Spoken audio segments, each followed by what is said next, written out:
everyone, welcome back to my channel. Today we will be discussing ways to expand your e-commerce business beyond Etsy. Before I get into the meat of the video, I just want to thank you all. I have surpassed 200 subscribers and I'm really excited to kind of continue to share this information. I just appreciate all of your support. So if you're new here and you haven't followed along, please hit the like and subscribe button for more content like this. Today I want to just kind of walk through different ways that I'm exploring expanding my Etsy business. I have started my business on Etsy and Shopify and basically deprioritized Shopify to go more aggressively on Etsy because that's where I was having the bulk of my success. And I think we're at this crossroads of once you kind of get some results going on where you might want to take the business. I think it's great to have sales coming from a channel, but it's a great idea to also consider where you might want to diversify and reach new customers, find different audiences and things like that. I think there's also this element of fear across Etsy, but it had a booming 2021 and 2022, basically following COVID and everybody staying at home and kind of this proliferation of people wanting to shop smaller. And that has continued, but overall, the sales numbers aren't as strong for Etsy. And while I still am ridiculously optimistic about my future on Etsy as a seller, I think it's fair to be a little bit concerned about summer slump or other timeframes that might make you decide to explore other avenues. So today I have 4 different ways that you can start to explore if you have interest in growing your business beyond Etsy.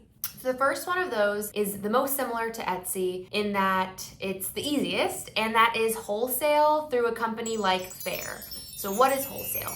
Wholesale is basically meaning that you are selling your product to another person or company with the intention of them selling those products. So Faire is a website that makes this very easy to do for you to go and sign up for free to create your own shop so that other boutiques or small shops or even individuals can buy your product tax-free with the intention of selling those goods. There are a lot of pros that come from this business model. The first one being that since you are not selling this product to the end customer, there is a middleman present here. You don't have to worry about sales tax. So I mentioned in my previous video, that was one of the things that concerned me of how I should handle that. And Etsy makes that very easy by not having to deal with sales tax. Faire is another way for you to sell products without having to deal with sales tax or anything like that. Another great thing about Faire is that there's minimum order quantities if you want to set them up.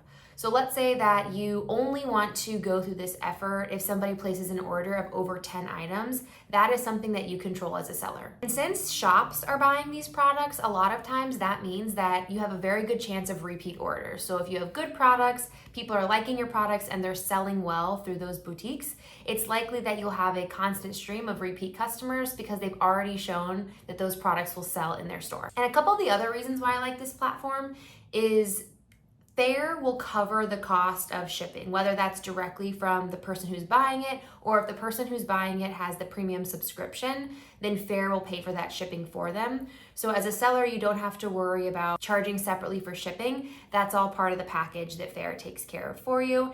And in the event that the boutique or the store owner doesn't like the product, or they think that once they've received that it's no longer going to sell well in their shop, then those returns are processed, but it doesn't take away from your profit. Basically, what will happen is Faire will ship those products back to their warehouse and they will sell them on a discount from the site. So people can come in and buy returned products, but you still get to keep the profit from that initial sale, and they would then just recoup additional costs on the back end. So it does make it really easy for sellers to get started on this platform because there's very little risk in being out a bunch of money for shipping these products and then something happening. So very positive experience with Faire. Like any business, there are positives and there are negatives. The main ones that I want to call out is profit. So as you know, with print on demand, I've been very vocal in my videos of sharing my exact breakdown of how much you make with print on demand from a profit perspective.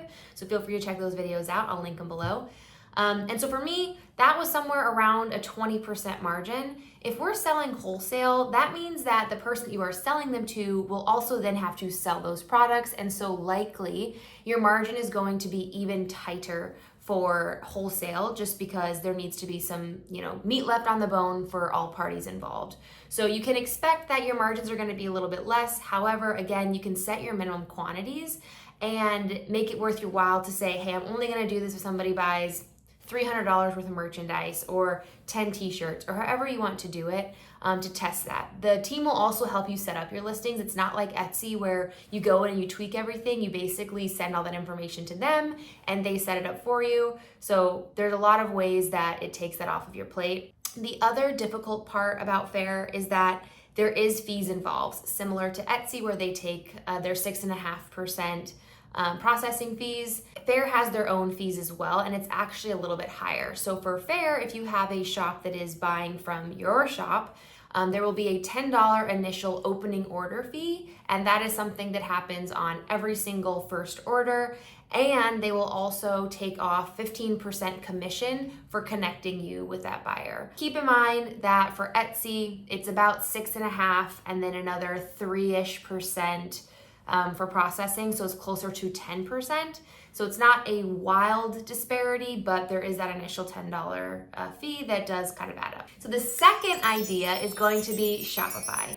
I have my own Shopify. I've loved being able to go in there and build. Basically, Shopify is just a way for us as folks that have our own e-commerce store to go in and make our own website, link that to our print provider to ship directly to the customer through a place that is our own owned property. So unlike Etsy where they own all that data, if you open a Shopify and you open your own .com, you own all of that data, you own all the experience, and eventually that is an asset that can be sold.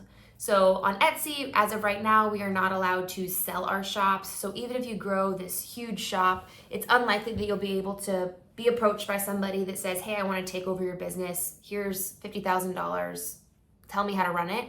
But that is something that is possible with Shopify. So if you build your own e-commerce empire through Shopify, that is something that you could go to somebody or they could approach you to say, hey, I love what you're doing. Can I buy this from you? And you're able to then walk away from the business with a payout. There's also no 6.5% fee like there is on Etsy. The cons that go along with Shopify are that it's a little bit more administrative, meaning that you need to find people to get to that website. A lot of times with Etsy, it is already a marketplace where people are searching gift for her, gift for him. And so there's already traffic that is in this shopping mode. You have to direct that traffic to your own .com website if you want to actually get impressions and get views and get purchases, and that can get a little bit more expensive. So something to consider if you aren't particularly savvy with advertising or social media, you may want to brush up on that information and watch some YouTube videos because that is going to be a little bit tougher and it's typically more expensive than the traffic that you have to generate on Etsy. Other thing to consider here is that you have taxes as well that you'll just have to keep track of and make sure that you're doing your due diligence on paying all those different fees and managing those returns. Etsy kind of protects sellers when it comes to something not arriving, so you may just want to budget in a little bit more flexibility for if somebody didn't receive their product. There are some really great brands out there. One of the ones that I'll call out is called Untamed Ego. I've been a huge fan of this brand for a while. They basically sell these funny, kitschy, cute, adorable, hilarious t-shirts, mugs, candles that bring back this nostalgia. And if you take a look at their shop, a lot of these products are just print-on-demand products. I mean, I'm not 100% sure, but I know different print providers that ship these exact same products and a lot of these variants are present. So I think this is a huge testament to how you can take print on demand and grow it to be a huge e-commerce footprint. And that's why I love print on demand. It allows you to have that flexibility to dabble without the risk of losing it all. And that's what I'm about. I think if you can get into print on demand, find a little bit of a niche, whether that is starting on Etsy or starting on Shopify, and show that there is success, that can help you spur your business further. And maybe that turns into you just running print on demand for the rest of your life or until you decide that you're over print on demand. Or maybe it turns into buying a printing press and taking your margins from 18 to 20% to 50%, or taking those operations in-house and building that audience. But it's a great way to see what has market fit and then expand on that. The next avenue that I will chat through is going to be Amazon Fulfilled by Amazon. What is Fulfilled by Amazon?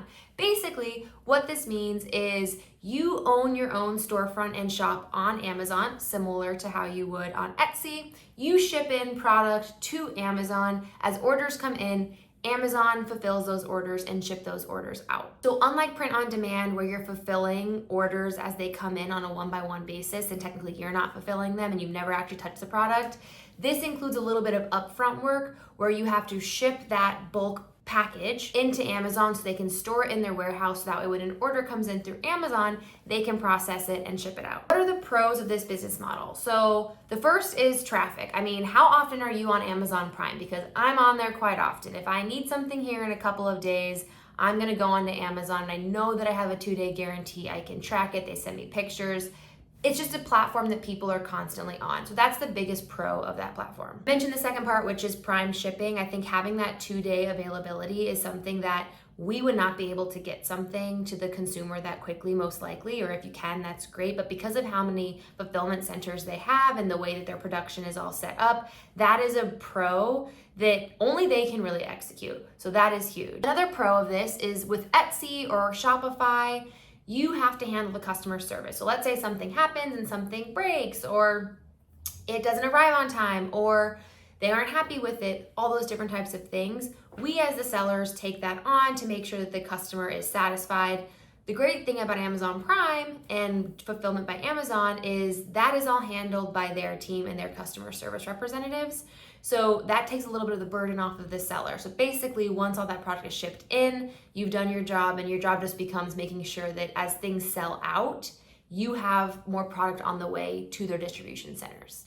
It is a bit tricky to get that set up. I have done this, and there are hoops you have to jump through when it comes to listing images, and you do not have as much control over what you can kind of post on there and the types of products that you utilize, and the fees are going to be expensive in the sense of you're not going to find better margin on Amazon than you would Etsy. However, I do feel like you'd be reaching a different audience. And since you'll be shipping in the product, there is a bit more risk there because to start off, you will need to send in product to Amazon. So for me, what that looks like is ordering 50 of one of my products that sells well and ordering that to be shipped here where I can fulfill those individual products to the way that Amazon will take them into their specific specifications, because everything has to be packaged individually and then shipped off to Amazon. So there is that upfront investment in time and making sure everything is set up properly. But then after that, a lot of the timing is not as hard of a commitment. Fourth and last method that I'll highlight is going to be more of a bucket with a couple of things in it, but it's going to be social selling. I'm sure a lot of you are on social media in some capacity, and there are a couple of avenues that I constantly see that seem to be working really well. The first is a little bit niche and maybe doesn't have as much opportunity, but that's going to be Facebook selling. I have been added to a many a Facebook group where people will be selling their products and kind of building this community of folks that are like-minded. Let's say that you're in a boy mom Facebook group where it's a bunch of fun content of these moms that just post images and funny memes about being a boy mom and the dramas that go along with that. You can run in a Facebook group like that that is dedicated to apparel and gifts that are associated with being a boy mom. And throughout the year, you could launch, it's baseball season, so now we're gonna do baseball t-shirts. We're gonna launch soccer t-shirts and basically fulfill through Facebook and send out PayPal invoices. It is a lot more manual, but let's say you wanted to just like start small or just expand and see if that's something that works for you, or get product feedback without having to pay the listing fees on Etsy. That's a great option to be able to do that. The other social selling element that I think is a huge opportunity that I'm starting to dabble in is TikTok Shop. This era of social selling and being able to view content that is more native and more organic to how we want to consume media and the trustworthiness that we want as consumers is going to be huge. And so if that is something that you are confident at, where you can build content and you have an audience, TikTok Shop is going to be the wave of how we can sell e-commerce in the future, and it is untapped from a volume perspective. So that was my 4 ways on how you can expand your Etsy shop and continue to build this empire that you have.